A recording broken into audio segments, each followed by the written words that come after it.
cuál es la enzima que cataliza la primera reacción de la glucólisis? No se me vaya a confundir, ¿verdad? Es la hexoquinasa. ¿Está claro? Ok, muy bien. Entonces, chicos, continuamos hoy. Siempre estamos con el metabolismo de los carbohidratos y estamos hablando específicamente de la glucólisis. Ayer hablábamos al terminar, ¿verdad?, de la regulación de la vía. Decíamos que era un proceso complejo porque lo que se está regulando es esa degradación de la molécula a partir de la cual el organismo obtiene la mayor cantidad de energía. Y además de eso, la glucosa es como un sustrato a partir también del cual se forman muchos metabolitos. Sirve como un precursor de muchos metabolitos. Entonces, la regulación es un proceso que implica dos cosas a la vez. La activación de la enzima para que la vía se lleve a cabo o la inhibición de la enzima para que la vía no se lleve a cabo. Y ayer quedaba claro de que las enzimas que regulan la glucólisis son las tres que catalizan las reacciones irreversibles de toda la vía: hexoquinasa, fosfofructoquinasa 1 y la piruvato quinasa. A estas enzimas es que se le va a unir un compuesto para activarlas o para inactivarlas. Esos compuestos se llaman efectores y se les conoce como efectores alostéricos porque la posición en que se ubican o la posición que buscan de la enzima es un sitio alostérico, o sea, un sitio diferente al sitio activo. Y dentro de los efectores están los activadores o los inhibidores. Los activadores, como su nombre lo indica, van a activar la enzima para que ésta pues lleve a cabo la reacción y se acelere el proceso. Los inhibidores, como ustedes ya lo saben, van a evitar que la enzima actúe. Pero estos inhibidores son inhibidores reversibles. Son de ese grupo de inhibidores reversibles que bloquean la enzima por cierto intervalo de tiempo y cuando se necesita del producto de la reacción que esa enzima cataliza o cuando se necesite que la enzima catalice la reacción para que se lleve a cabo una vía, el inhibidor se separa. La enzima queda intacta, solo es que estaba inactiva y luego está activa. No hay daño de la proteína, no hay daño de la enzima. Y mencionábamos algo importante ayer, que algunos efectores, algunos compuestos que van a activar o inhibir la enzima, pueden ser los productos de la misma reacción que catalizan. Y poníamos precisamente el ejemplo que hablábamos ahorita con Gerardo, la primera reacción de la glucólisis. ¿Cuál es? La glucosa se convierte en glucosa 6-fosfato. Y entonces, esa glucosa 6-fosfato que se forma por acción de la hexoquinasa, cuando hay suficiente cantidad de este sustrato a nivel celular, la glucosa 6-fosfato sirve también como efector alostérico. ¿Y qué le va a hacer a la hexoquinasa? La inhibe para que no catalice la reacción y no se lleve a cabo la glucólisis. Lo mismo sucede con el ATP. El ATP entra en la primera reacción, pero cuando la célula tiene un alto nivel energético, o sea, cuando tiene suficiente cantidad de ATP, la glucólisis no se lleva a cabo. ¿Por qué? Acordémonos que el objetivo de que la glucólisis se realice no es tanto formar piruvato, sino obtener moléculas energéticas como ATP y NADH. Pero si la célula tiene un alto nivel energético, tiene suficiente cantidad de ATP, este mismo ATP se une a la enzima hexoquinasa y la inhibe. Este ATP nos está indicando el estado energético de la célula. Hay tanto ATP en la célula, hay suficiente ATP en la célula que incluso este puede unirse a la enzima exoquinasa como efector alostérico, que indica entonces la presencia de ATP, que la célula tiene suficiente cantidad de energía. Por el contrario, si hablamos de AMP, indica un bajo estado energético de la célula. Entonces, el ATP en este caso inhibe la exoquinasa para que no actúe, para que no inicie la glucólisis y así evitar un exceso de moléculas energéticas. Ana Paola Paz, no se preocupe, ya le puse su asistencia. Gracias, doctora.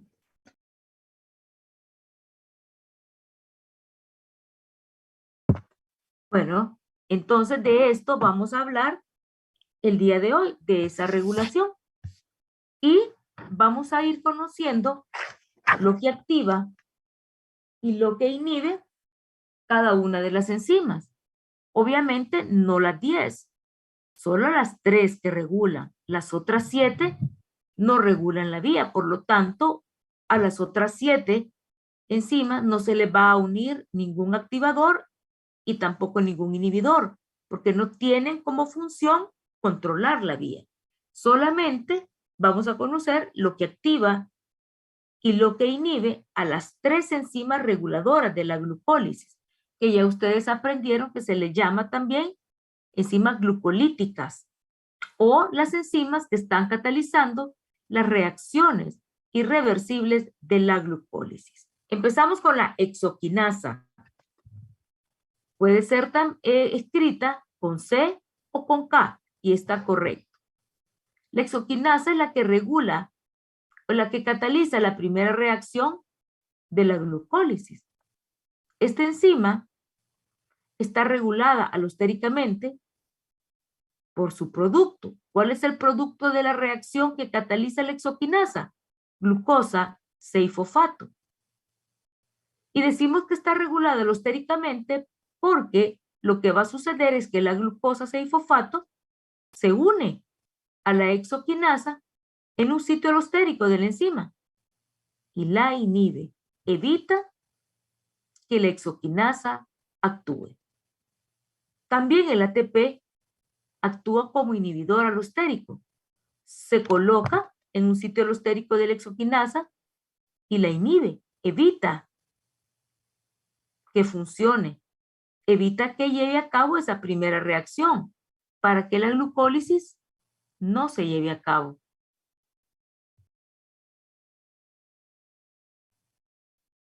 Entonces, glucosa 6-fosfato y ATP inhiben la exoquinasa, pero recuerden que esto nos indica también, nos habla del estado de la célula. Hay suficiente glucosa 6-fosfato a nivel celular. Cuando hay cantidades elevadas de ATP en la célula, este participa incluso como efector alostérico. Y esto nos indica que hay un nivel energético adecuado en la célula. Por lo tanto, la glucólisis no es necesario que se lleve a cabo porque quedaría un excedente de ATP. Por eso el ATP inhibe la exoquinasa. ¿Y qué activa esta enzima? ¿Cómo se activa esta enzima? Se activa por AMP. Cuando hay AMP en grandes cantidades en la célula,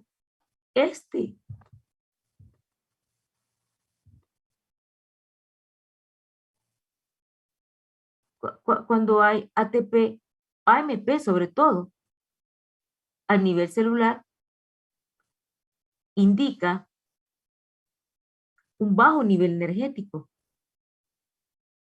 Por eso, el AMP se une a la exoquinasa y la activa. ¿Para qué? Para que se lleve a cabo esa primera reacción, para que inicie el proceso de glucólisis. Y al llevarse a cabo la glucólisis, van a quedar los principales productos energéticos ATP y NADH, y entonces eso va a favorecer el estado energético de la célula, la concentración de moléculas energéticas a nivel celular. Ahora vamos con la otra enzima reguladora de la vía, la fosfofructoquinasa 1. Es importante que recuerden que esta es la fosfofructoquinasa 1, que siempre la recuerden como la 1, porque está la 2. Y como les dije anteriormente, no participa directamente en la glucólisis, no vimos en ninguna de las reacciones una enzima llamada fosfofructoquinasa 2, pero ahorita, más adelante, van a ver qué es lo que hace la 2 y también tiene que ver con algo de la glucólisis, pero no precisamente con las reacciones que se llevan a cabo. La fosfofructoquinasa 2, como una de las enzimas que regulan la vía, va a ser activada por algunas moléculas y también va a ser inhibida por algunas moléculas. Entonces, ¿qué activa a la fosfofructoquinasa 1? La fructosa 2,6-bifosfato. Casi siempre cuando doy esta clase y hablo de esto, algunos alumnos me dicen, doctora, no es ahí fructosa 1,6-bifosfato, porque recuerdan el sustrato de la glucólisis, que es fructosa 1,6, ¿se acuerdan? Que hay carbono 1 y carbono 6 con grupo fosfato. Pero no, chicos, aquí el activador no es la fructosa 1,6. No siempre va a ser uno de los productos de las reacciones. En este caso, fructosa 2,6 no es producto de ninguna reacción de la glucólisis, no es ningún sustrato que participa. El que participa es fructosa 1,6, pero aquí está correcto, no hay ningún error. La fosfofructoquinasa es activada por un compuesto llamado fructosa 2,6-bifosfato, fructosa con grupo fosfato en el carbono 2 y en el carbono 6. ¿Qué otra molécula activa la fosfofructoquinasa? El AMP. ¿Y qué hemos dicho que indica el AMP? Un bajo nivel energético en la célula. Por eso, el AMP estimula las enzimas para que se lleve a cabo la glucólisis, porque hay poca energía a nivel celular y al llevarse la glucólisis, ya la célula recupera esa energía que le hacía falta.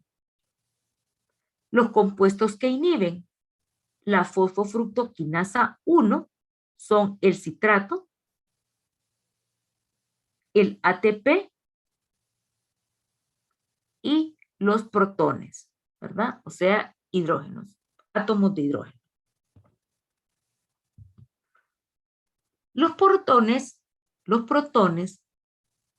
sobre todo actúan como mecanismos de control, porque evitan el daño por aumento en la concentración de ácidos. Recuerden que en ambas glucólisis, tanto en la glucólisis aeróbica o aerobia, como en la anaeróbica, la que se lleva a cabo en presencia de oxígeno, el producto final es ácido pirúvico o piruvato.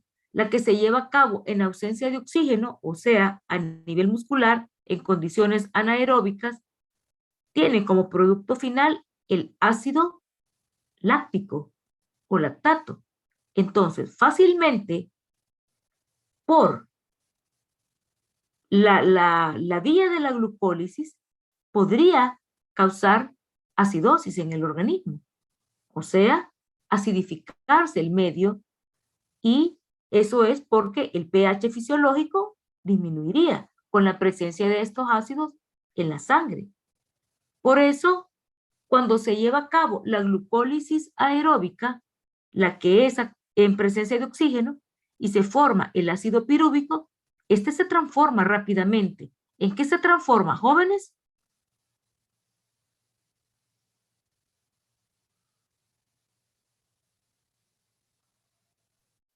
Chicos, ¿Puede repetir, doctora, la pregunta?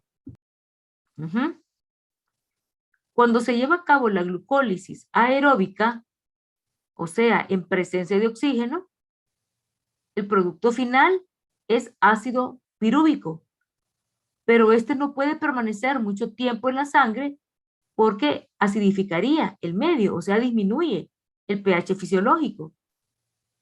Por eso se transforma rápidamente este compuesto. ¿En qué se transforma? En acetilcoenzima A. Muy bien, exactamente, en acetilcoenzima A por la convergencia con las otras moléculas, aminoácidos y ácidos grasos. Y cuando se lleva a cabo la glucólisis anaeróbica, que el producto es ácido láctico o lactato también, ese ácido láctico no puede permanecer mucho tiempo en la sangre porque disminuiría el pH fisiológico, es un ácido. Entonces, ese ácido láctico se transporta al hígado y ahí se convierte en piruvato. ¿Para qué? Para poder entrar a la ruta de la gluconeogénesis. O sea que podemos, ¿y cuál es el objetivo de la gluconeogénesis, jóvenes? ¿Cuál es el objetivo de que se lleve a cabo la gluconeogénesis? Generar nuevas moléculas Del de glucosa.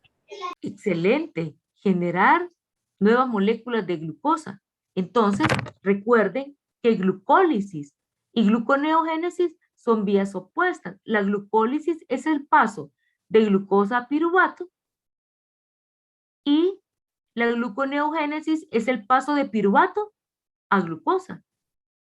Las mismas vías, solo que en reacciones opuestas, a la inversa. El ácido láctico es uno de los compuestos que puede entrar a la gluconeogénesis y a partir de él obtener glucosa. Pero la gluconeogénesis no es el paso de ácido láctico a glucosa, es el paso estricto de piruvato a glucosa. Por eso, el ácido láctico que se forma a nivel de músculo se transporta rápidamente hasta el hígado y ahí se transforma. ¿En qué se transforma? En piruvato. Y ya en forma de piruvato puede entrar a la gluconeogénesis y ser uno de esos sustratos de los cuales se puede obtener glucosa en esta vía. ¿Vamos bien hasta aquí, jóvenes? Sí, doctora. Sí, doctora. Sí, doctora. Quiero que estén bien atentos, chicos, porque esto es sencillo, es bonito, pero si están distraídos, se me van a confundir, ¿verdad? Entonces no quiero que pase eso. Vamos despacio, vamos bien, para que todo quede clarito. Decimos que uno de los activadores de la enzima fosfofructoquinasa 1 es la fructosa 2,6-bifosfato. ¿Y de dónde sale este activador? ¿Cómo se forma? Esta fructosa 2,6-bifosfato se produce por esta enzima. Fíjense bien, fosfofructoquinasa 2. Entonces, la fosfofructoquinasa 1 es una enzima reguladora de la glucólisis y la fosfofructoquinasa 2 es la enzima a partir de la cual se sintetiza un activador de la fosfofructoquinasa 1, que es la fructosa 2,6-bifosfato.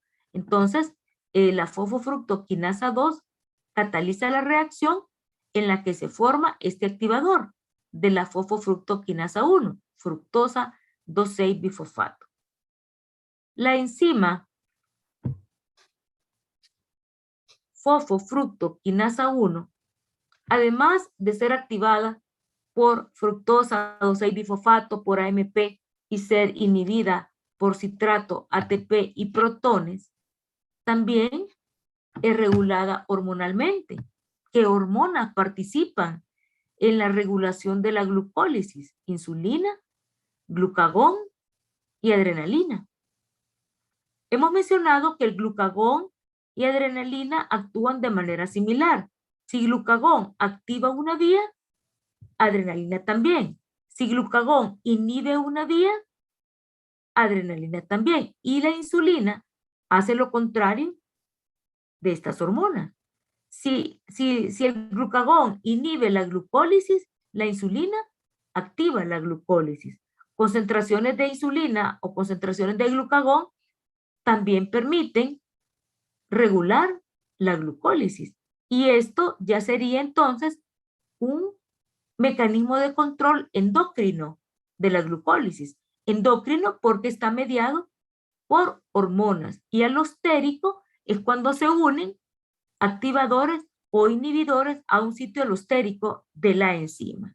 ¿Está claro esto? Doctora, Ujú. ahí donde dice esta enzima es regulada hormonalmente por, se refiere a la fosfofructoquinasa 2. No, hijo, a la A la, fosfofructoquinasa 1. ok, Porque ok. recuerden que estamos hablando de las enzimas reguladoras de la glucólisis. Entonces, solo es la exoquinasa, fosfofructoquinasa 1. De la 2, solo mencionamos que participa catalizando la reacción donde se forma esta fructosa 2,6-bifosfato, que es un activador de la fosfofructoquinasa 1. Entonces, volviendo a la forma en que la fosfofructoquinasa 1 se activa o se inhibe, mencionamos que también se ve afectada o responde a concentraciones hormonales, la fosfofructoquinasa 1, a la insulina o al glucagón, y así entonces se da ese control estricto de la glucólisis, que es un control endocrino, ¿verdad? Mediado por hormonas. Pongan mucha atención. La insulina. Ustedes saben que la insulina es la hormona que regula los niveles de glucosa en la sangre. Es la responsable de mantener esa glucosa en la sangre en ese rango estricto de 70 a 100.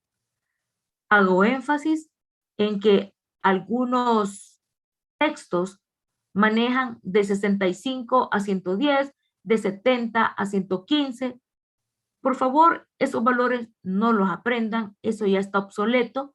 Los valores que actualmente se manejan a nivel mundial es de 70 a 100.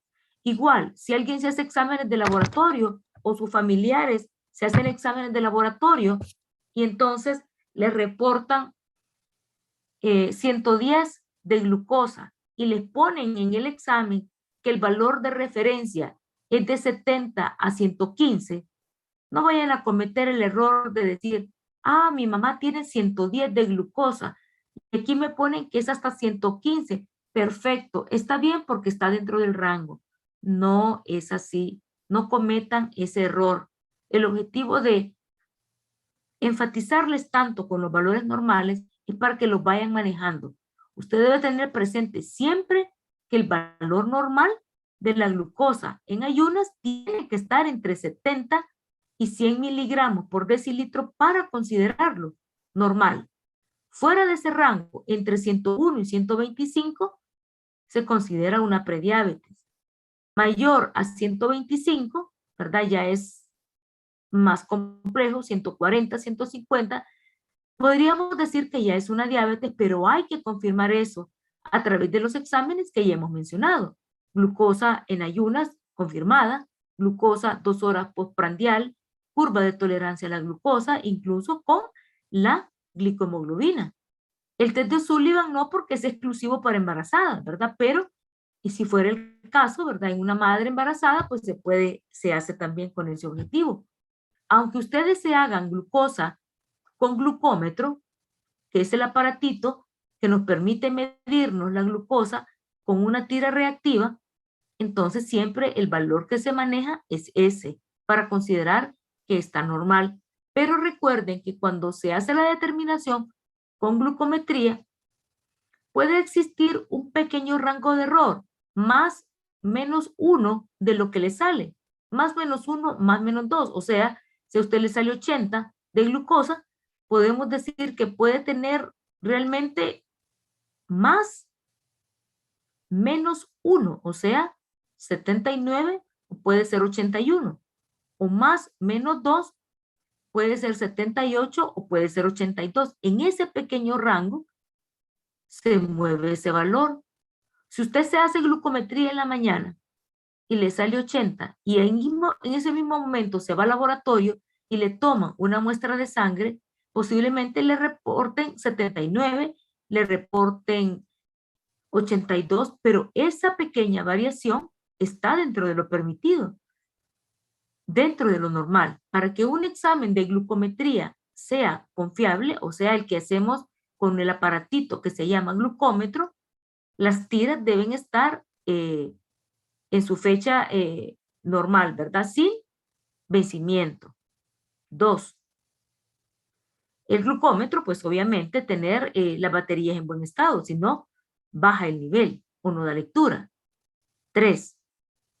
Deben estar conscientes de que cada vez que se hace una glucometría, tienen que cambiar la aguja, ¿verdad? Aunque el aparatito sea para el mismo paciente, es decir, es su aparatito y solo usted se hace glucometría ahí, hay un momento en que tiene que cambiar la aguja, porque en la medida que la aguja se usa, se pierde el filo del bisel de la aguja, o sea, el filo de esa punta de la aguja que tiene como un corte transversal, y entonces empieza a causar más dolor, más malestar en el sitio de la punción. Pero, ¿verdad? Siendo estrictos, también es para evitar contaminación. Entonces, cada vez que se hace glucometría, tiene que cambiarse la aguja, más aún si el glucómetro se comparte con otros miembros de la familia. Cada vez que lo van a usar, tienen que cambiar y descartar la aguja. Y otra cosa que puede variar el valor de la glucometría es el tamaño de la gota. Cuando la punción en el dedo no se hace en la punta de los dedos, jamás. Nunca se vayan a hacer una punción en la punta del dedo, no porque no vaya a salir sangre o se vaya a alterar el resultado, es que ahí están las terminaciones nerviosas. Entonces, el dolor es mayor a la punción. Lo correcto es hacerlo en la parte lateral. Por ejemplo, ¿verdad? En el dedo que está al lado del índice, en el dedo mayor, o en el dedo índice si usted quiere, pero hacerlo al lado, en la parte lateral externa, la parte que está hacia afuera para que le facilite colocar la gotita. Entonces se hace la punción con el lapicito, ¿verdad? Y usted se presiona un poquito el sitio de la punción para que salga una gota pequeña. No necesita presionarse tanto para que salga una gota grande o quede chorreando la sangre. No, porque el exceso de sangre va a alterar el resultado. La tira tiene la capacidad exacta para una gota. Entonces, hace la punción en la parte lateral, presiona un poquito y con una pequeña gotita, ¿verdad? Previo a esto, bueno, yo lo hago así, previo a esto he colocado la tirita ya en el aparato, solo colocada, sin profundizar, sin meterla, porque en el momento que se introduce completamente la tira, empieza a correr el tiempo para que ya la gota se deposite. Y a veces la punción no sale correcta y hay que tomarse más tiempo. Entonces esa lectura queda inválida. A mí me parece que la forma correcta de hacerla es ya tener el aparatito listo y sacar la tira del frasquito, cerrar el frasco porque la humedad hace que se altere la tira y entonces el resultado también ya no es confiable. Se coloca la tira en el aparatito para que ya quede lista solamente para hundirla o introducirla cuando ya la gotita se ha obtenido, ya se ha hecho la punción.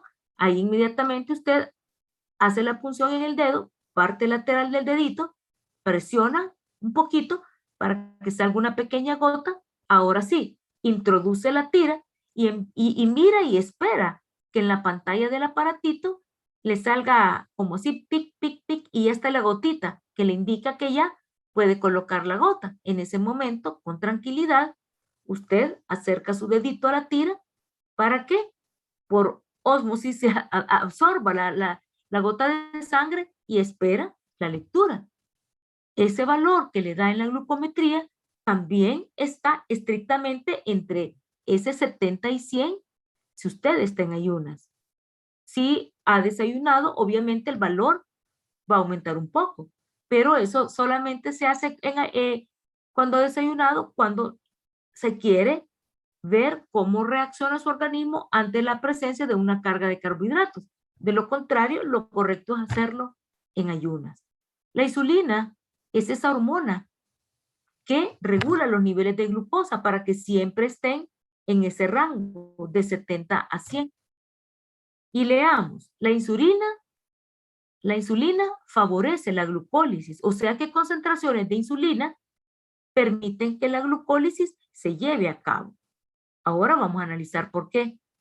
¿Qué pasa entonces? Si insulina favorece la glucólisis, actúa de manera opuesta al glucagón y a la adrenalina. Glucagón y adrenalina inhiben la glucólisis. Entonces, esto es así, jóvenes, pero analicemos por qué.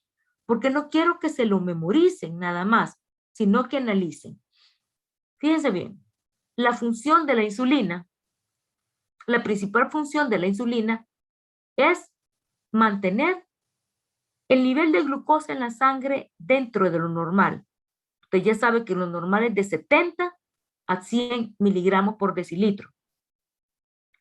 La insulina favorece la glucólisis porque cuando logra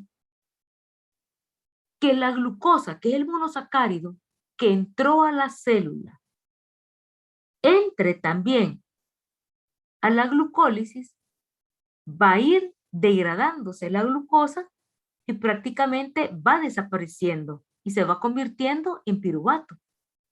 Así es que la insulina favorece la glucólisis porque es una de las vías que utiliza para que la glucosa que está en sangre vaya bajando.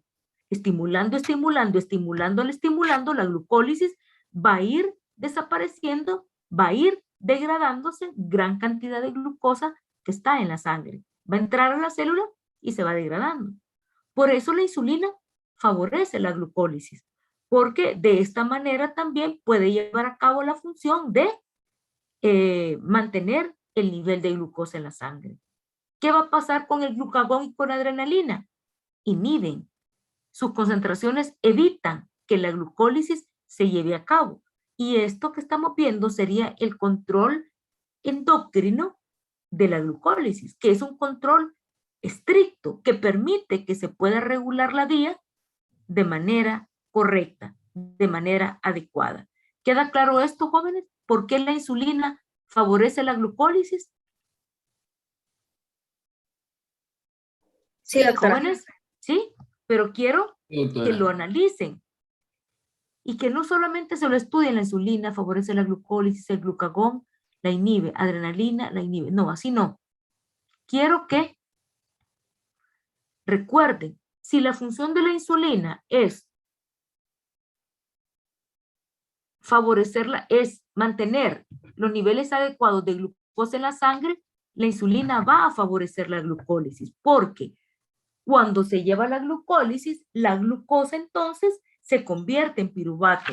Y esta sería una manera que utiliza la insulina para ir disminuyendo ese nivel de glucosa en la sangre. ¿Vamos bien? ¿Ya decía Janet logró entrar? Buenos días, doctora. Sí, ya puedo entrar. Muy bien, ya le puse su asistencia. Estamos todos, chicos. Gracias. Excelente. Ok, estamos todos presentes. Vamos a continuar entonces con la clase. Ahora, fíjense bien. Cuando la célula tiene un bajo nivel energético, o sea, cuando tiene mucho AMP o cuando tiene mucho ADP, ¿qué va a pasar con la glucólisis? Se va a incrementar o se va a activar. Y cuando la célula tiene un alto nivel energético, o sea, suficiente cantidad de moléculas de ATP, la glucólisis se inhibe. Por eso el ATP sale y se une a un sitio alostérico de la enzima. En el caso de la hexoquinasa, la inhibe. En el caso de la fosfofructoquinasa, la inhibe, porque hay suficiente cantidad de ATP, tanto así que puede actuar incluso como efector alostérico e impedir que estas enzimas actúen para que no se lleve a cabo la glucólisis, porque al llevarse a cabo la glucólisis, más que la formación de piruvato, es la formación de los productos, de las moléculas energéticas. Y si la célula tiene suficiente ATP, tendría un exceso de ATP y un organismo en equilibrio no lo permite. Por eso regula estrictamente estas vías. Ahora, ayer les decía que la glucólisis la podemos describir como el paso de la glucosa a piruvato o la degradación de glucosa en piruvato. Esa es la forma correcta de definir lo que pasa en la glucólisis. Pero ¿qué sucede cuando otros monosacáridos entran a la célula, como la fructosa, la galactosa, la manosa? ¿Los elimina el organismo? No, no los elimina, los utiliza.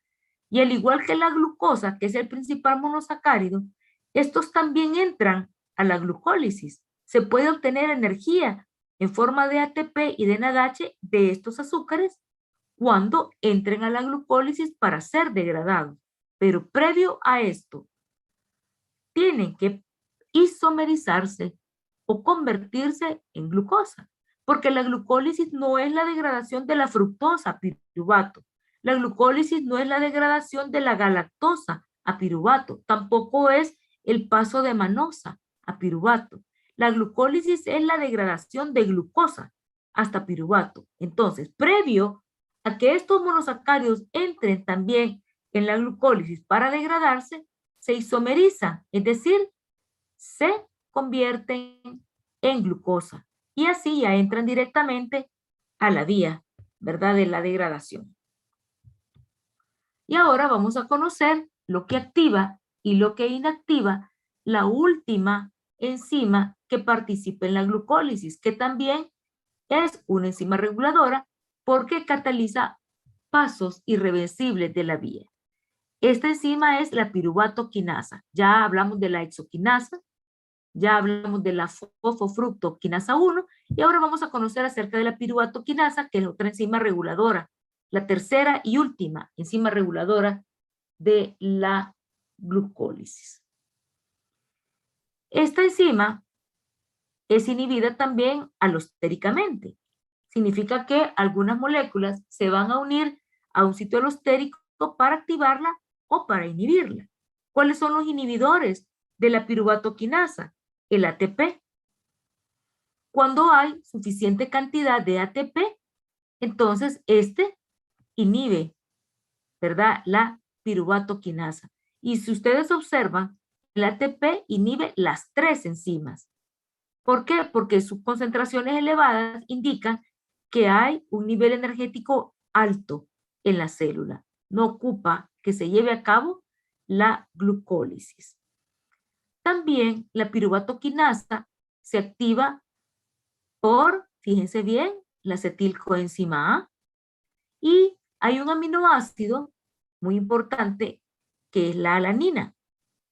También la alanina puede unirse a un sitio alostérico de la piruvato quinasa e inhibirla. Son compuestos que al final se consideran como combustibles metabólicos, porque a partir de ellos se puede obtener energía. Acetilcoenzima A entra al ciclo de Krebs y ya saben, se obtiene NADH, FADH2, estos transfieren electrones a la cadena respiratoria y finalmente o inmediatamente se da la formación del ATP a partir del ADP. Lo mismo sucede con la alanina. ¿Por qué la alanina se considera un combustible metabólico?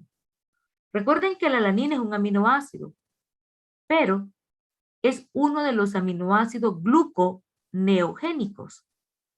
Así como mencionamos que el ácido láctico puede entrar a la gluconeogénesis y obtenerse glucosa a partir de este compuesto, así también sucede con la alanina.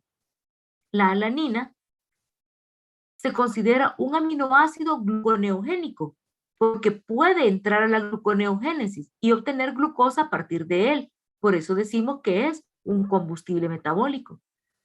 Pero recuerden, la gluconeogénesis no es el paso de alanina a glucosa, no es el paso de ácido láctico a glucosa. ¿qué decíamos que tenía que ocurrirle al ácido láctico previo a entrar a la gluconeogénesis? ¿Qué pasa? Se tiene que convertir en piruvato. Muy bien, ¿cuál es su nombre? Ricardo Melara. Ricardo Melara. Tiene un puntito de participación. ¿Qué le Gracias, doctora. pasa permítame, qué le sucede al ácido láctico? Antes de entrar a la gluconeogénesis, se tiene que convertir en piruvato, porque la gluconeogénesis es el paso de piruvato hasta glucosa. ¿Qué va a pasar con la alanina? ¿Qué va a pasar con la alanina? También, si decimos que es un aminoácido gluconeogénico, significa que la alanina va a entrar a la gluconeogénesis y que a partir de esa alanina se puede obtener también glucosa. Entonces, la alanina es un aminoácido gluconeogénico. Siempre que entra la gluconeogénesis, tiene que convertirse primero en piruvato. ¿Qué activa? A la piruvatoquinasa. Entonces, esta piruvatoquinasa se ve activada por el AMP. ¿Qué nos indica el AMP? Un bajo nivel energético en la célula. Por eso se activa la piruvatoquinasa. Y también la fructosa 1,6-bifosfato. Aquí sí es fructosa 1,6. No se me confundan. En el caso anterior es fructosa 2,6, la que activa la fosfofructoquinasa. Y cuando nos referimos a la piruvatoquinasa, la que activa la piruvatoquinasa, el compuesto es fructosa 1,6-bifosfato. ¿Vamos bien, chicos? Sí, Sí, doctora. doctora. Sí, doctora. Sí, doctora.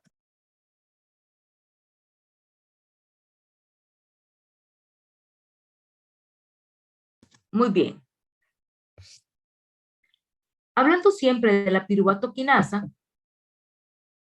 esta enzima se regula por un mecanismo que ustedes ya conocen, que es un mecanismo de control de las enzimas en general, y ya conocen la modificación covalente. Recuerden que la modificación covalente consiste en que se unen grupos químicos a la enzima para activarla o para inactivarla. Mencionábamos cuando mirábamos esto en primer parcial que generalmente el grupo que se une o participa en modificación covalente es un grupo fosfato. Por eso decimos que en la modificación covalente, a través de un mecanismo de fosforilación o desfosforilación, se puede activar o inactivar la piruvatoquinasa. Y este mecanismo está regulado hormonalmente por las concentraciones del glucagón, que es una hormona. ¿Qué sucede? Atento, por favor. Concentraciones de glucagón altas actúan sobre la proteína quinasa A. Y las quinasas lo que hacen es fosforilar la piruvatoquinasa. Cuando la piruvatoquinasa se fosforila, se inactiva. Cuando se le une el grupo fosfato, se inactiva. Entonces, si glucagón inactiva la piruvatoquinasa, ¿qué va a hacer la insulina? Lo contrario.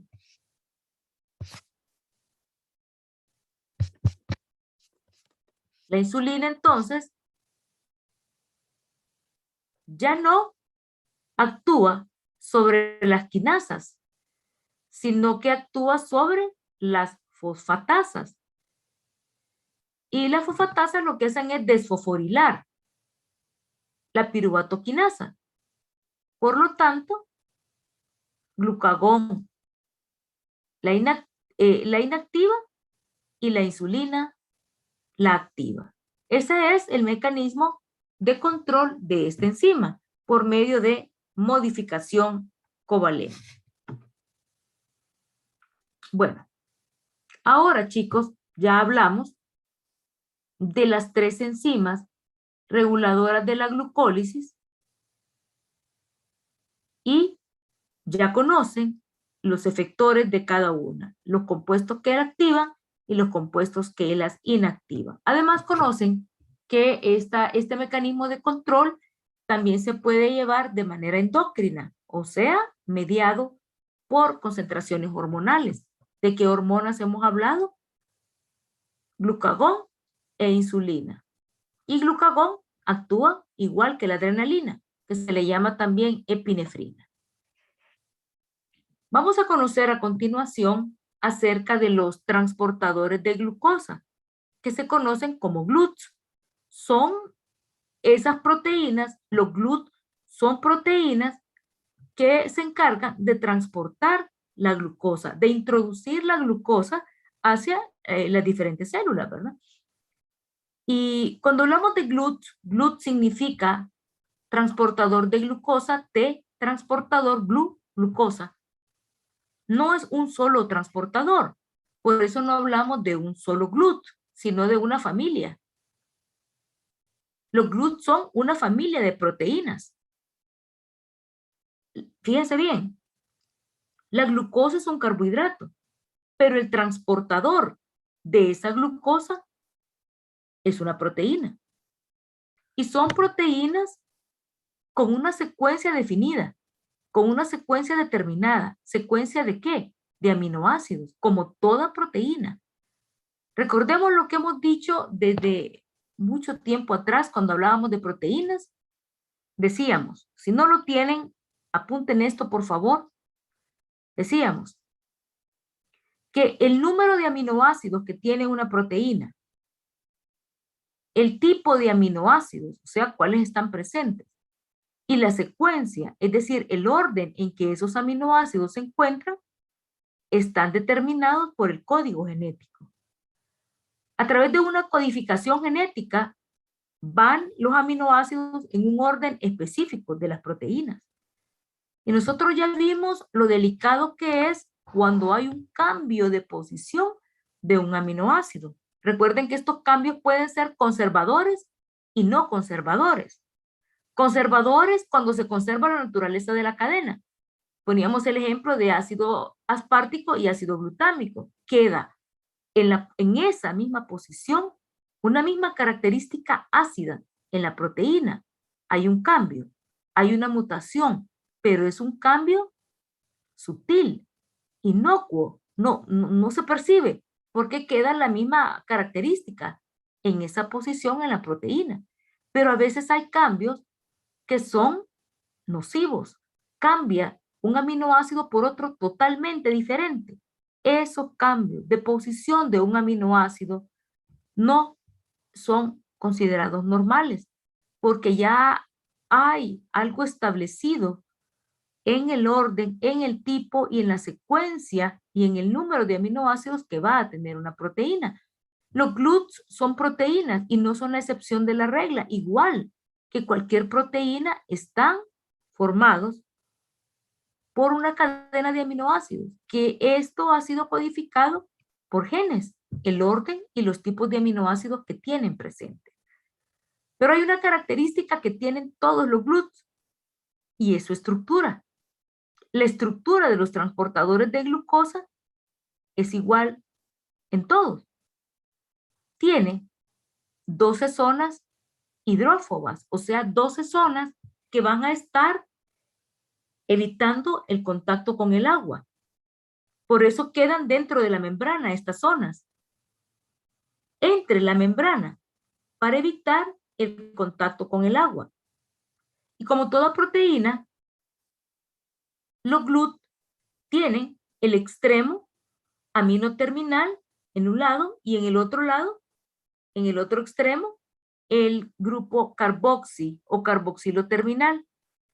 En el caso de los GLUTs, están también esos extremos, pero son intracitoplasmáticos, o sea que el GLUT se coloca en la membrana y las 12 zonas hidrófobas quedan dentro de la membrana evitando el contacto con el agua, pero los extremos de la proteína o del transportador amino y carboxiterminal quedan haciendo contacto con el citoplasma. Por eso son intracitoplásmicos. Veamos una imagen de un GLUT para que les quede claro.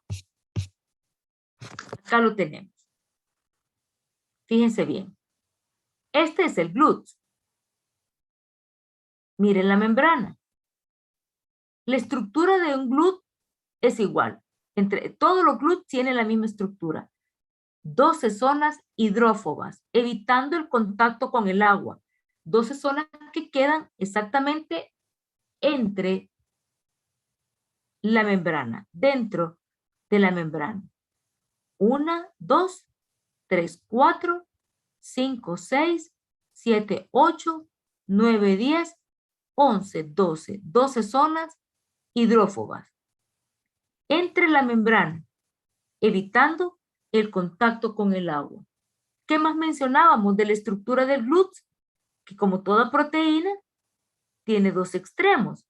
El extremo amino terminal, que decimos que no reacciona, queda libre, ¿verdad? Y el extremo carboxi terminal, o sea, en un extremo está el grupo amino libre y en el otro extremo de toda proteína está el grupo carboxilo libre. ¿Y qué mencionábamos de estos extremos? Que son intracitoplasmáticos. Aquí pueden observar que los dos extremos quedan hacia el interior de la célula, haciendo contacto directo con el citoplasma. Conozcamos entonces los diferentes transportadores de glucosa. Tenemos el GLUT1. Se dice GLUT1. No se dice GLUT número 1. No, GLUT1. Este es el que transporta glucosa en el cerebro y también en los eritrocitos. Es una proteína que cuando se une a la glucosa sufre un cambio conformacional, el GLUT, para poder captar o unirse mejor a la glucosa y transportarla hacia el interior de las células. ¿De qué células hablamos? Células nerviosas y también eritrocitos. GLUT1 es muy afín, ¿verdad? A las células nerviosas, ¿verdad? Y también a los eritrocitos, por eso transporta la glucosa en estos sitios. Aquí tenemos nuevamente la imagen de los GLUTs. Todos tienen la misma estructura. El GLUT2 es el transportador de glucosa a nivel hepático, a nivel renal y también de intestino y células beta del páncreas. GLUT2 transporta glucosa en hígado, riñón, intestino y células beta del páncreas.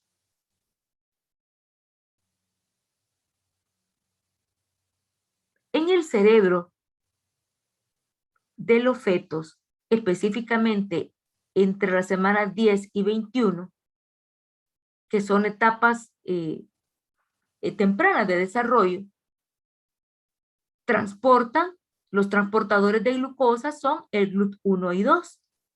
Ambos están ahí transportando glucosa. Por eso se considera que el GLUT1 y 2 intervienen en el desarrollo del sistema nervioso central. Y en la membrana plasmática de casi todas las células, incluyendo eritrocitos y encéfalo, están dos transportadores, GLUT1 y GLUT3.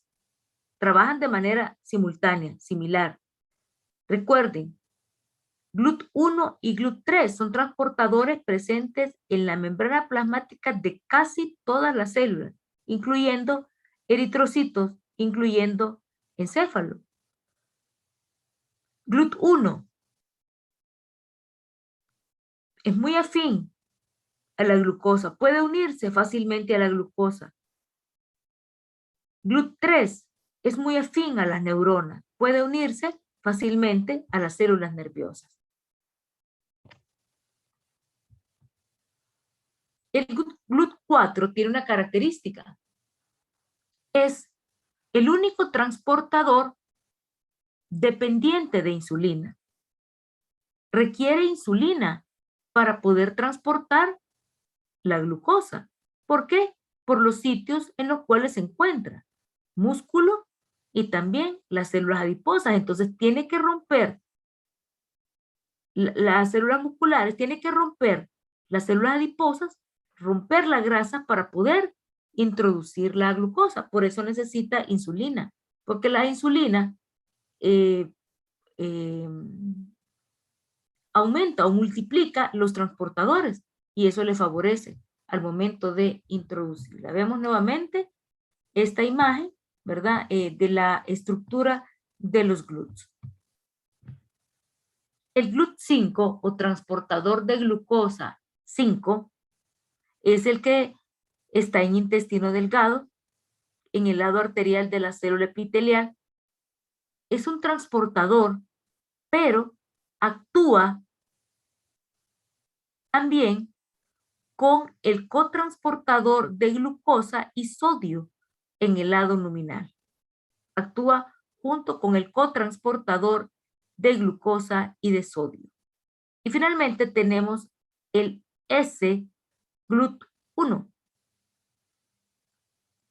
Este ya es un sistema específico de transporte. Fíjense bien, tiene una S antes. Es diferente al GLUT1 que vimos al principio.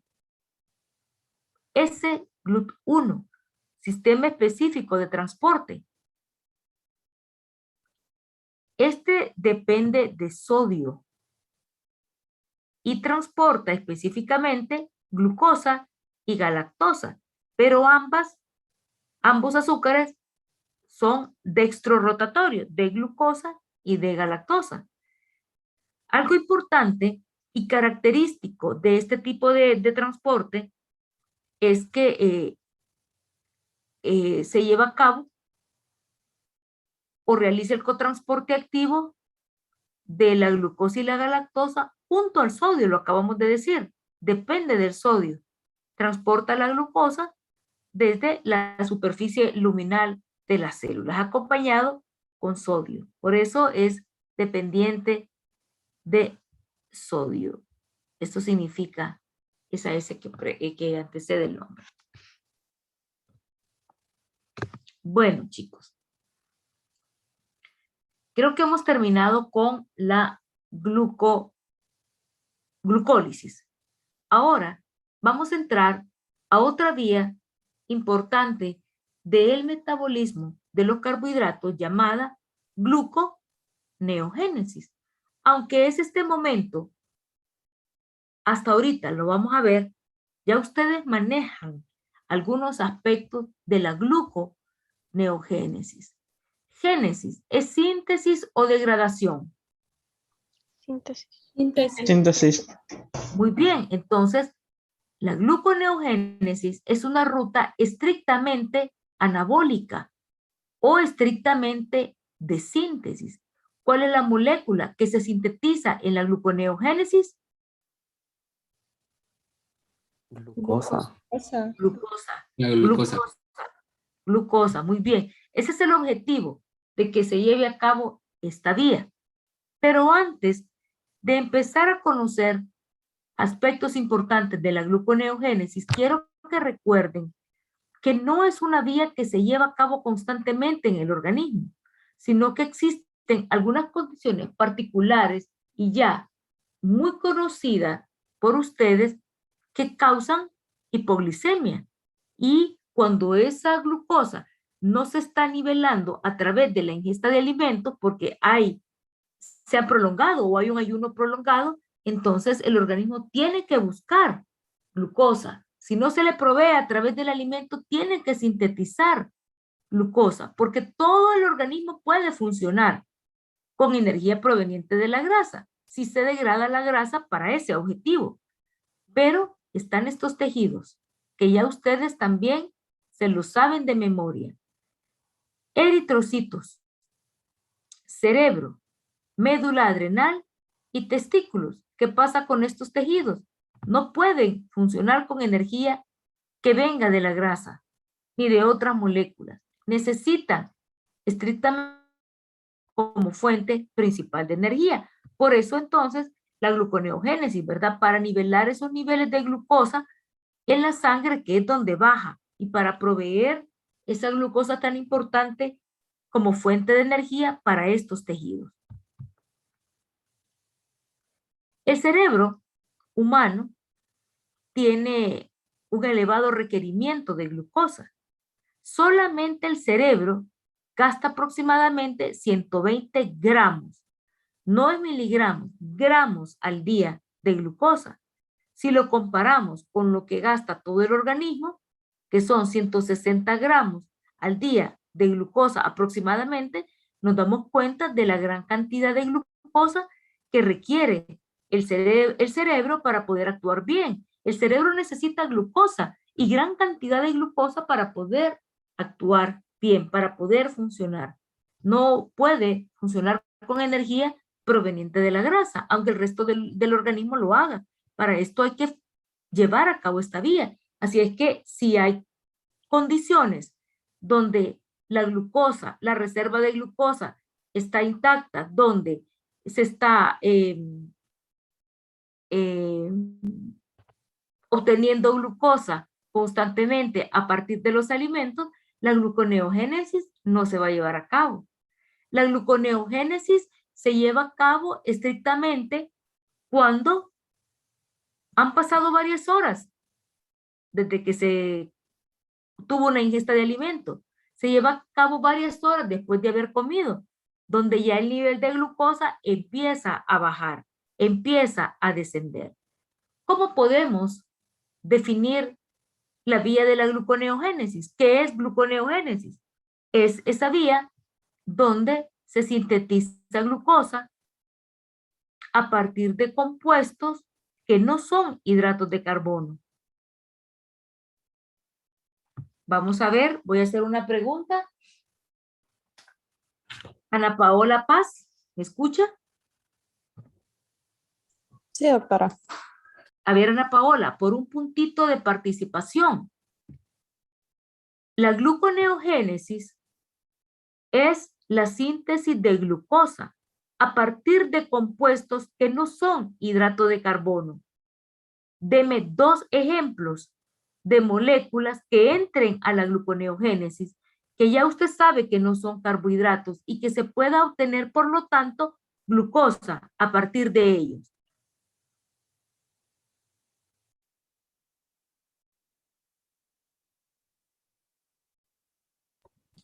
Creo que uno podría ser el piruvato. Bien, el piruvato es uno.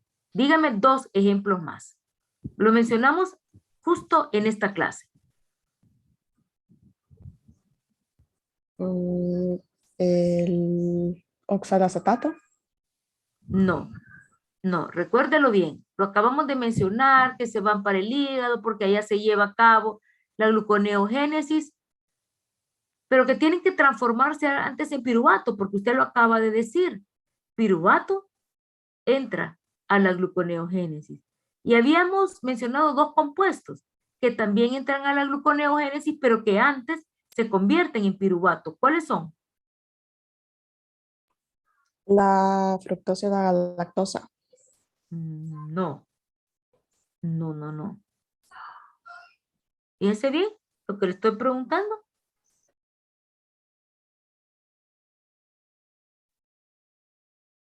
¿Lo recuerda? ¿O era el ácido láctico? El ácido láctico, muy bien. ¿Y qué otro compuesto? No recuerdo el otro, doctora. Ok, está bien, Ana Paz, tiene un puntito de participación. Ácido láctico o lactato. Muy bien. Piruvato, como usted lo mencionó. Y el que se faltaba es la alanina. Recuérdenlo, alanina. Decimos que es un aminoácido gluconeogénico, o sea que puede entrar a la gluconeogénesis y a partir de este aminoácido se puede formar glucosa, pero previo a eso, la alanina tiene que convertirse en piruvato. Y recuerdan que cuando vimos metabolismo de aminoácidos, hablábamos del sitio glucosa-alanina. Decíamos que es ese ciclo en el que la alanina se convierte en piruvato y el piruvato se convierte en alanina. Entonces, así es como se logra esto, ¿verdad? Esa conversión en piruvato. ¿Le queda claro, Ana Paz? Sí, doctora, gracias. Muy bien, tiene un puntito de participación. ¿Les queda claro, jóvenes? Sí, doctora. Sí, doctora. Entonces, ¿cuáles son esos sustratos o esos compuestos o esos precursores que no son hidratos de carbono y que entran a la gluconeogénesis y a partir de ello se obtiene glucosa? Ácido láctico, piruvato, alanina y les voy a decir uno más para que ya lo tengan ahí como apuntadito en su cuaderno. ¿Saben cuál es? El otro, el glicerol.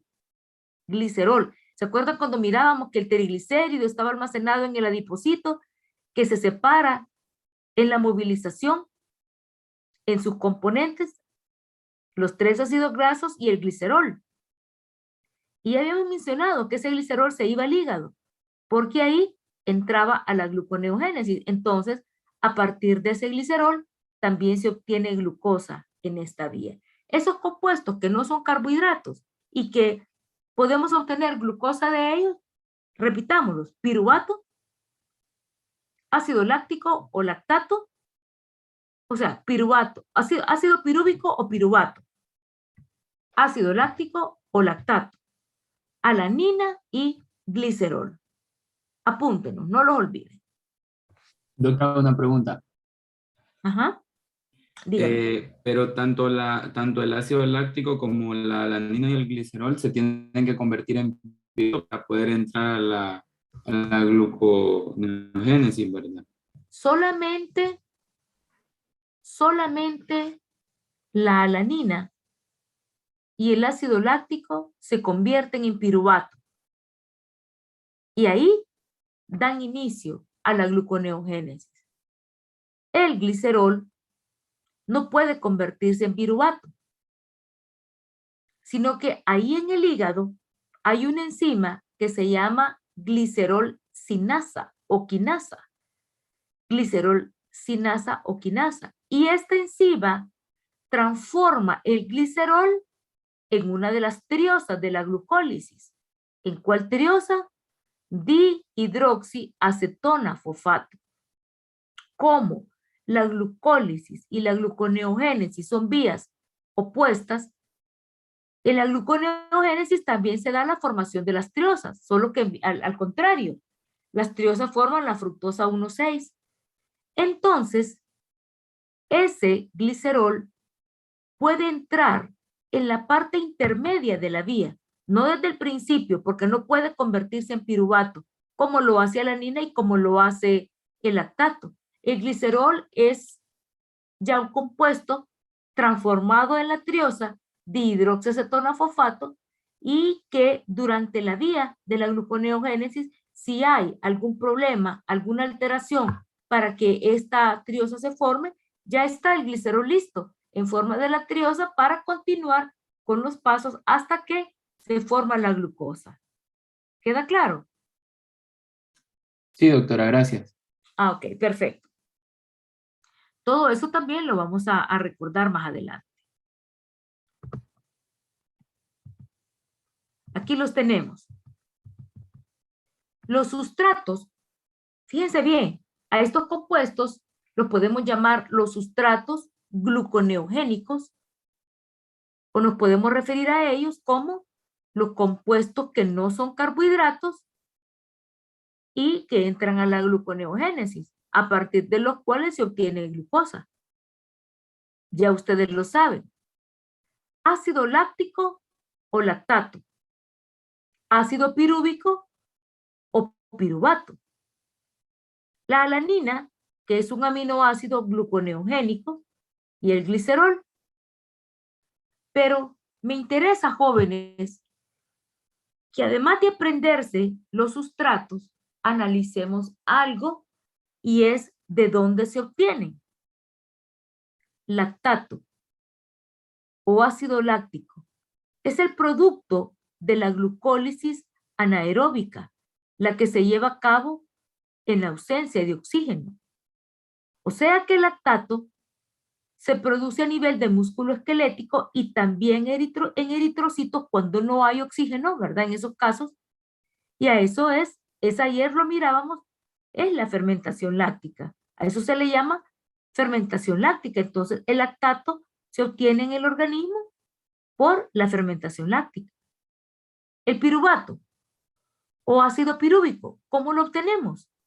Cuando se lleva a cabo la glucólisis. Ahí queda piruvato. Ahí se obtiene. La alanina es un aminoácido. ¿Cómo se obtiene? A través de la proteína de los alimentos. O en algunos casos extremos, cuando se degrada la proteína del músculo. Por ejemplo, cuando no hay ingesta de proteínas o están esos ayunos extremadamente prolongados, que duran más de días, que entonces ya el organismo no tiene cómo obtener esos aminoácidos y degrada la proteína del músculo. El glicerol, lo recordábamos hace un momento. ¿De dónde obtenemos glicerol? ¿De dónde viene el glicerol? De la degradación de los lípidos. Recuerden que la grasa se encuentra almacenada en el tejido adiposo en forma de triglicéridos, una molécula de glicerol y 3 ácidos grasos. Entonces, esos ácidos grasos se separan del glicerol, se van a beta-oxidar y el glicerol queda libre. Ese glicerol libre ya no queda en el tejido adiposo. Ya no tiene sentido de quedarse ahí. ¿Y por qué se transporta hasta el hígado? Porque en el hígado hay una concentración elevadísima de la glicerolquinasa, esa enzima que va a convertir al glicerol en dihidroxiacetona fosfato. Y ahí ya puede entrar a la parte intermedia de la gluconeogénesis. Entonces, no solo es importante de que se aprendan los sustratos, sino de que recuerden de qué vía se obtienen. ¿Saben por qué? Porque cuando la gluconeogénesis se lleva a cabo, es un momento o es un proceso de emergencia. ¿Qué es lo que está pasando en el organismo? Hay baja concentración de glucosa en la sangre. Le va a faltar glucosa al cerebro. Así es que cuando esta vía se lleva a cabo, es urgente. Cuando esto sucede, es urgente que la gluconeogénesis termine para ya obtener esa glucosa, para transportar esa glucosa hacia el sitio donde está disminuyendo, que es la sangre. Y lo importante de todo esto es que cualquiera de los sustratos gluconeogénicos que el organismo necesite están ahí disponibles porque han quedado como productos de las diferentes reacciones metabólicas que se dan, de la glucólisis, de la fermentación láctica, de la movilización de las grasas, de la degradación de los aminoácidos. Entonces, siempre hay concentraciones elevadas de cualquiera de ellos, de estos sustratos. El organismo, ante la necesidad de llevar a cabo la gluconeogénesis, no tiene que recurrir a la síntesis del novo, a buscar o crear nuevos aminoácidos o a buscar nuevas moléculas, a gastar energía, sino que ahí de lo que ha quedado, de la degradación de los lípidos, el glicerol, de la degradación de las proteínas, la alanina, de la glucólisis, el piruvato, de la fermentación láctica, el lactato. Todos estos son compuestos que no son hidratos de carbono y pueden entrar a la gluconeogénesis.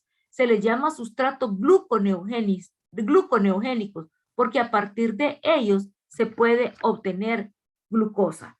Y recuerden, la gluconeogénesis es el paso de piruvato hasta formar glucosa, de piruvato, estrictamente.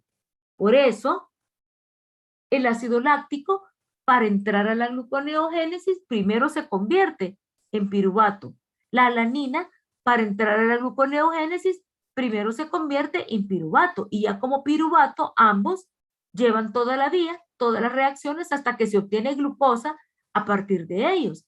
En el caso del glicerol no ocurre eso. El glicerol no inicia desde la primera reacción, la gluconeogénesis, porque no puede convertirse en piruvato, sino que se convierte en la dihidroxicetono-fosfato, pero la participación de la dihidroxicetono-fosfato es casi a la mitad de la vía. Así es que el glicerol, si es necesario, y esa triosa no se puede formar directamente en la gluconeogénesis, está ahí disponible para entrar y no interrumpir la vía y que se pueda obtener glucosa rápidamente. ¿Entienden esto, jóvenes? La importancia de que siempre existan concentraciones adecuadas de estos sustratos. Sí, doctora. Sí, doctora. Ok, muy bien, chicos. Continuamos hablando de la gluconeogénesis, algunos aspectos importantes. Esta vía se lleva a cabo, es una vía alternativa en realidad, no es una vía de rutina. Se lleva a cabo en todos los animales, en las plantas, en los hongos, en diferentes microorganismos, en el humano. Es esa vía que permite obtener ese compuesto energético vital para el funcionamiento del organismo, que es la glucosa. ¿Dónde se lleva a cabo la gluconeogénesis? A nivel hepático. Podría decirles que estrictamente se lleva a cabo en el hígado. Sin embargo, hay evidencias de que podría llevarse también a cabo en el riñón. Pero, primordialmente, se lleva a cabo en el hígado por la concentración de las enzimas que participan en el proceso, que es más a nivel hepático. Hay más concentración de esas enzimas en el hígado que en otros tejidos. Y les pongo esto del riñón porque podría ser que en alguna literatura ustedes vean o lean que también se produce en riñón. Sin embargo, esto predominantemente se lleva a cabo en el hígado por la presencia de enzimas en concentraciones elevadas a nivel hepático. ¿Cuándo se produce? ¿A cada momento? No. ¿A diario? No. ¿Cuándo se produce la gluconeogénesis? Cuando hay hipoglicemia, cuando está bajando la concentración de glucosa en la sangre. Y ustedes ya saben que la hipoglicemia se da por algunas condiciones especiales o particulares, como ser la inanición, el ejercicio intenso, el ayuno prolongado, y hay pacientes diabéticos que no están controlados adecuadamente, que están más propensos a tener episodios de hipoglicemia porque se inyectan insulina, porque toman diferentes dosis de fármacos, porque pueden permanecer a dieta, evitando carbohidratos o haciendo ejercicio. Entonces, estas condiciones, si no hay un equilibrio en su alimentación, puede llevarlos también a una hipoglicemia que puede ser delicada. Entonces, en estos casos, cuando sucede esto, su organismo también trata de producir esa glucosa tan necesaria. En la gluconeogénesis participan 7 de las enzimas que vimos en la glucólisis. Recuerden que la gluconeogénesis y la glucólisis son vías contrarias, y ayer mencionábamos que las enzimas de la glucólisis que catalizan reacciones reversibles, o sea, de ida y de regreso, participan en los dos procesos, tanto en la glucólisis como en la gluconeogénesis, porque en la gluconeogénesis van a ser las mismas reacciones, pero en vía contraria. Mencionábamos que solo 3 enzimas de la glucólisis no participan en la gluconeogénesis. Estas 3 enzimas son las reguladoras, las que catalizan reacciones irreversibles, las que podemos decir que son estrictamente gluconeogénicas, porque solo las que podemos decir que son estrictamente glucolíticas, porque solo participan en la glucólisis. Esas no participan en la gluconeogénesis. Entonces, cuando se lleva a cabo la gluconeogénesis, esta vía tiene sus propias enzimas que van a sustituir las 3 que catalizan reacciones irreversibles en la glucólisis, y van a estar precisamente ahí, en esos puntos, sustituyendo la hexoquinasa, sustituyendo la fosfofructoquinasa 1 y sustituyendo la piruvato quinasa. Entonces la gluconeogénesis va a tener sus propias enzimas para regular o para catalizar esos pasos. Esas enzimas de la gluconeogénesis, que no las comparte con la glucólisis, van a ser también las enzimas reguladoras de la gluconeogénesis. Van a ser las enzimas que van a catalizar reacciones irreversibles en la gluconeogénesis. Ya no se van a llamar glucolíticas, sino que se van a llamar enzimas gluconeogénicas, que son las que estrictamente participan solo en la gluconeogénesis. Vamos a conocerlas porque no las hemos mencionado, pero ya saben ustedes, ¿verdad?, la forma en que actúan, sustituyendo las enzimas que catalizan los pasos irreversibles de la glucólisis. ¿Vamos bien hasta aquí, chicos? Sí, doctora. Sí, doctora. Muy bien, es necesario que continúen atentos.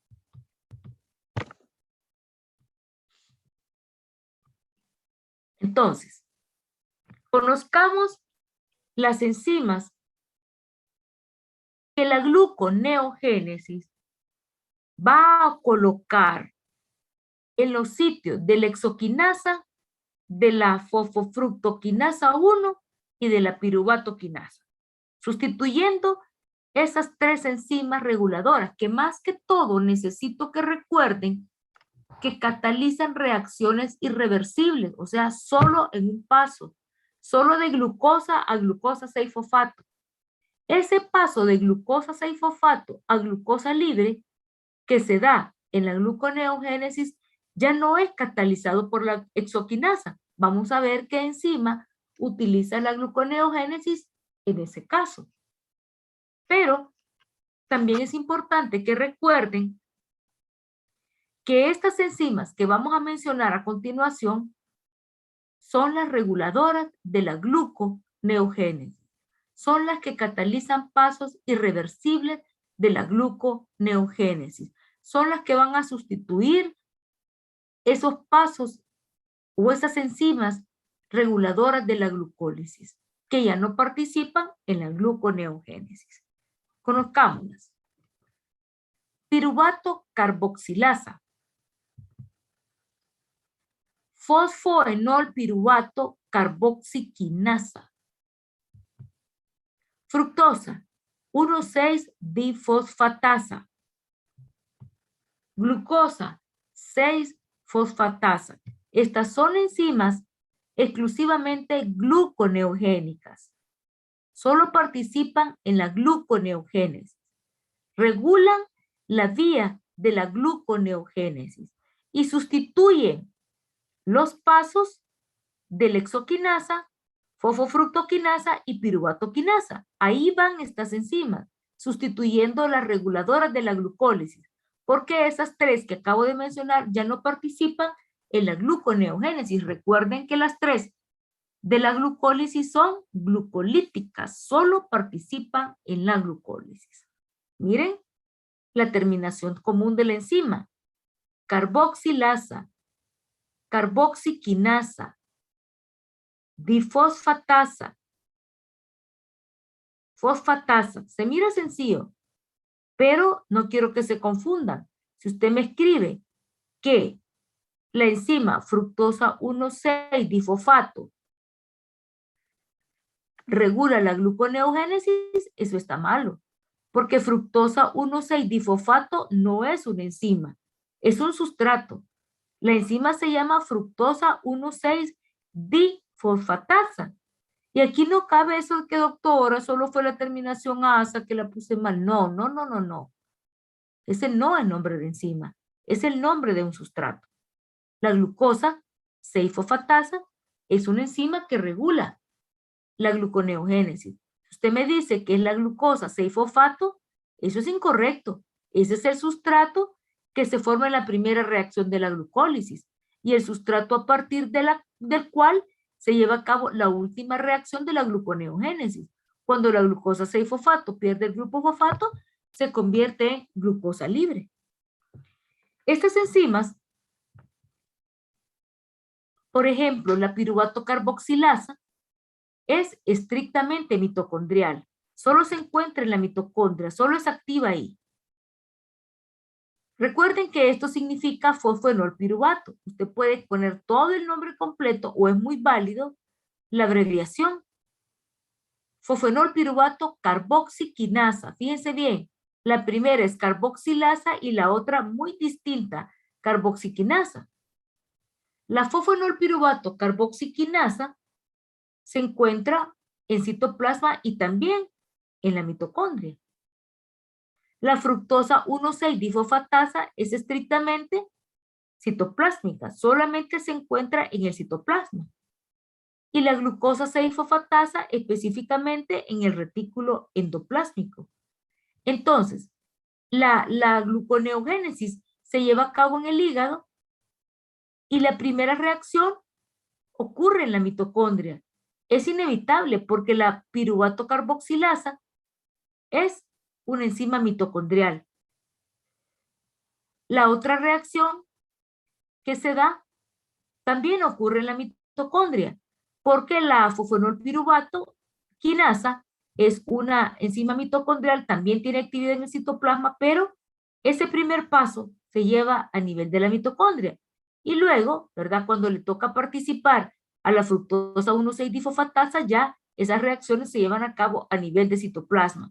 Lo mismo cuando le corresponde participar a la glucosa 6-fosfatasa, que ya es una enzima estrictamente del retículo endoplásmico. Entonces, ahí se llevan a cabo esas reacciones. Fíjense bien, posiblemente alguno de ustedes ya notó algo raro, posiblemente no, algo que le llamó la atención. ¿Qué decíamos de estas enzimas?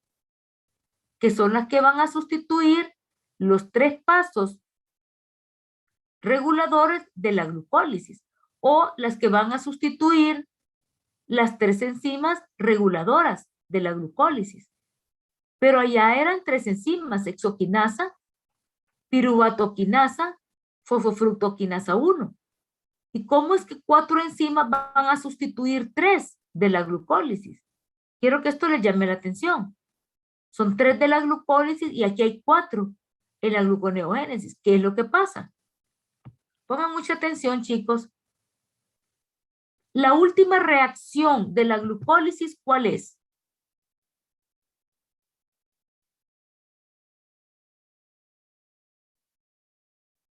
El paso de fosfenol piruvato a piruvato. Excelente. El paso, repítamelo, por favor. El paso de fosfenol piruvato a piruvato. Sí, muy bien, Ricardo. Esa es la última reacción de la glucólisis. Glucólisis es el paso de glucosa a piruvato. Ya se formó el piruvato. Esa última reacción de la glucólisis es la primera reacción de la gluconeogénesis. Pero en la gluconeogénesis, ese piruvato no puede convertirse en fosfenol directamente, sino que lo hace en 2 etapas. Cada etapa está catalizada por una enzima. En la gluconeogénesis, el piruvato que inicia la vía se convierte primero en oxaloacetato por acción de la enzima piruvato carboxilasa. Y luego, ese oxaloacetato se convierte en fosfenol piruvato por acción de la enzima fosfenol piruvato carboxilasa. Así es que estas 2 enzimas, piruvato carboxilasa y fosfenol piruvato carboxilasa, son las primeras en actuar en la gluconeogénesis. Y la primerita que actúa es la piruvato carboxilasa, que cataliza el paso de piruvato a oxaloacetato. Y en la segunda etapa de la primera reacción, el oxaloacetato se convierte en fosfenol piruvato por acción de la enzima fosfenol piruvato carboxiquinasa. Así es que la primera reacción de la gluconeogénesis se lleva a cabo en 2 partes, en 2 etapas, y ahí cada etapa está catalizada por estas enzimas. Luego, en la siguiente reacción irreversible, entra la enzima fructosa 1,6-difosfatasa. Esta es activa a nivel de citoplasma. Y en la última reacción irreversible de la gluconeogénesis es cuando ya se va a formar glucosa. A partir de la glucosa 6-fosfato se forma glucosa libre. Ese paso es catalizado por esta enzima, glucosa 6-fosfatasa, que tiene concentraciones elevadas a nivel del retículo endoplásmico. Lo hemos mencionado en la clase de ayer y también en la clase de hoy. La hexoquinasa solo cataliza el paso de glucosa libre a glucosa 6-fosfato. Si se necesita de otra reacción o de otra vía metabólica donde se lleve a cabo el paso opuesto, es decir, de glucosa 6-fosfato a glucosa libre, esta va a estar catalizada por otra enzima, que en este caso es la glucosa 6-fosfatasa, la última enzima que cataliza el paso final, la última enzima que participa en la gluconeogénesis, la que cataliza el paso en la que ya se forma glucosa. A partir de glucosa 6-fosfato se forma glucosa libre, o sea que prácticamente la glucosa 6-fosfatasa lo que hace es quitarle el grupo fosfato que tienen carbono 6 a la glucosa para que ella quede como glucosa libre.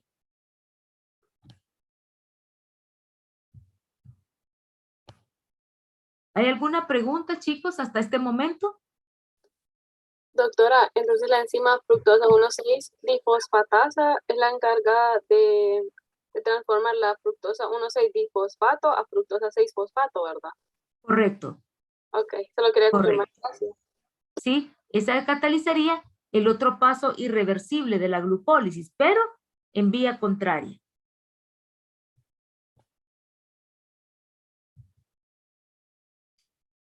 Bueno, algunos aspectos importantes. La gluconeogénesis, ya usted sabe que comparte varias reacciones con la glucólisis. 7 en particular. Cuando decimos que comparte varias reacciones es que son las mismas, solo que en vía contraria, que son las reacciones reversibles de ambas vías. Pero están estos 3 pasos que acabamos de mencionar, que son pasos exclusivos, tanto de la gluconeogénesis como lo que vimos ayer en la glucólisis. Y esos 3 pasos ya pues utilizan enzimas diferentes. A pesar de que son vías opuestas, a pesar de que son vías distintas y que tienen objetivos diferentes, son vías que se interrelacionan entre sí. La gluconeogénesis, génesis, síntesis, formación, es una vía anabólica y como todo proceso anabólico requiere energía. Se necesita energía para poder formar la glucosa. Y esa energía que se utiliza en la gluconeogénesis es proveniente del ATP y del NADH. ¿Dónde se obtienen estas moléculas? ¿En qué vía metabólica vimos que se forma ATP y NADH? En la glucólisis. Así es que la energía que se forma en la glucólisis o se libera en la glucólisis es la energía que se utiliza en la gluconeogénesis para formar glucosa. Y esta es una nada más de tantas cosas que comparten, ¿verdad? Ambas vías. Son opuestas, son lo contrario, pero están relacionadas entre sí.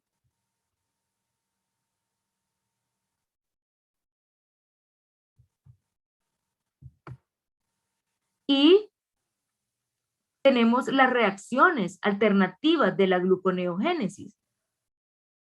Esto se refiere a aquellas reacciones que la gluconeogénesis tiene que poner enzimas propias para poder sustituir las enzimas propias también de la glucólisis.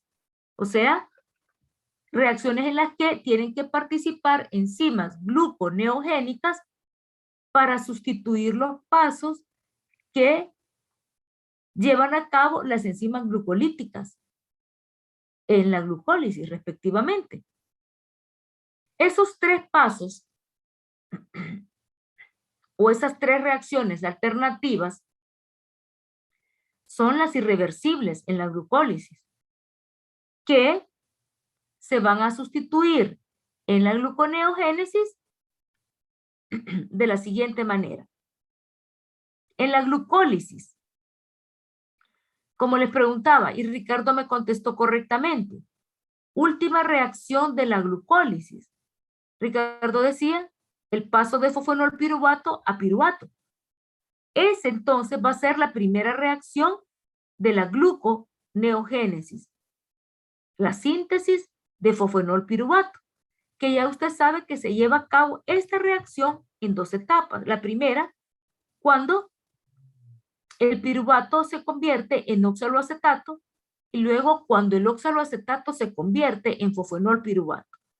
Esa es una reacción alternativa que utiliza la gluconeogénesis para sustituir ese paso de la glucólisis.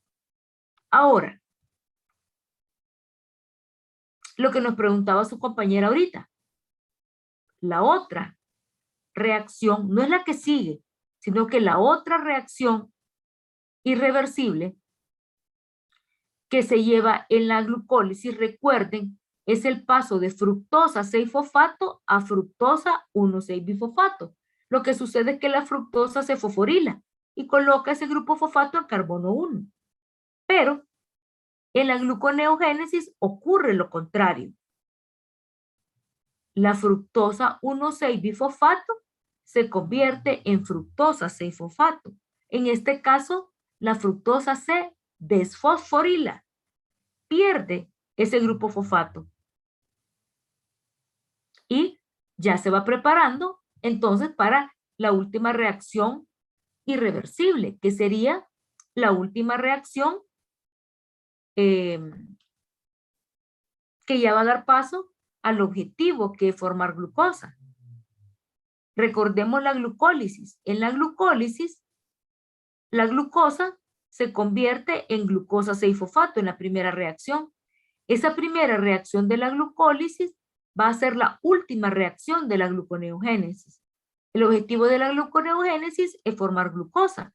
Entonces, en la gluconeogénesis, la última reacción consiste en que la glucosa 6-fosfato se convierte en glucosa libre.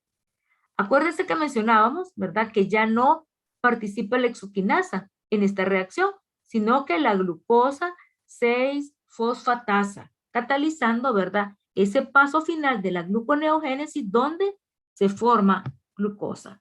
¿Hay alguna pregunta, jóvenes, hasta este momento? No, doctora, todo claro. No, doctora. No, doctora. ¿Sienten que todo quedó claro? Bueno, Sí, tienen que aprenderse también las enzimas gluconeogénicas, piruvato carboxilasa, fosfenol piruvato carboxiquinasa, fíjense bien, es diferente carboxilasa que carboxiquinasa, fructosa 1,6-difosfatasa, glucosa 6-fosfatasa. ¿Qué decimos de estas enzimas? Son enzimas gluconeogénicas. Solo participan en la gluconeogénesis. Son enzimas que catalizan reacciones irreversibles de la gluconeogénesis. Son las enzimas que sustituyen los pasos de las enzimas reguladoras de la glucólisis. Así tienen que aprenderse también las enzimas de la glucólisis. La piruvatoquinasa, la fosfofructoquinasa 1 y la exoquinasa. Bueno, chicos, si no hay preguntas, terminamos con la clase de hoy y continuaríamos mañana, ¿verdad? Si se fijan, no vamos tan rápido, ¿verdad? Como el examen es el jueves de la otra semana, me ha permitido pues ir con un poquito más de pausa, pero igual vamos avanzando bastante, ya casi acercándonos poco a poco al final del contenido del parcial. Solamente recordarle, ¿verdad?, del trabajo en grupo, que vamos a pedir el avance No importa si han avanzado poco o han avanzado mucho, quiero ver lo que están haciendo y bueno, si no se puede enviar para esta semana, lo necesito para el jueves, viernes de la siguiente, ¿verdad? Pero los que ya tengan me dicen porque tengo que organizar todo, ya que como doy otras clases, también me envían trabajos que no me vayan a coincidir los días de entrega, sino se llena de trabajos y algunas veces no logro identificar algunos y puedo dejar incluso de revisarlos. Por eso, entonces me gusta darles fechas y días exactos a cada grupo. ¿Hay alguna consulta, chicos?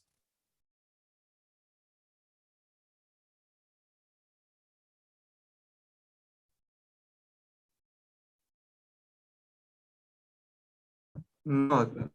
No, doctora, todo claro. No, doctor. Bueno, muy bien. Entonces damos por concluida la clase. Bendiciones, jóvenes. Hasta mañana, si Dios lo permite.